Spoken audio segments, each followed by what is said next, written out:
Hello guys, in this video we are going to install a Nodemon. If you want to run your script or server.js file, you type in node and then the name of your file, server.js, for example. But the problem with running Node is that whenever you make some changes in your text editor, you always have to, kind of like quit it, and then you have to type it again, and then you have to do the same process over and over again. It's very redundant.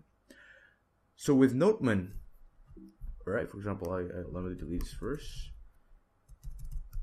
With Nodemon, all right, when you run your file or your server with a Nodemon, you don't need to kind of like go to your terminal again and then quit it and refresh it.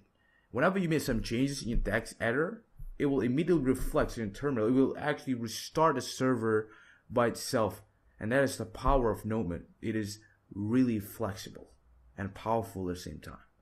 So if you want to install it, go ahead and type in sudo, because the reason why we need sudo, because we want to install it globally, right? Not in one package.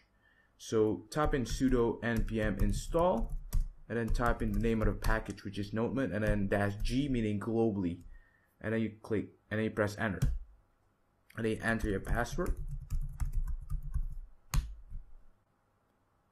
There you have it, we're installed. In the next video, we're actually going to use Nodemon, so I'll see you guys next video. Bye.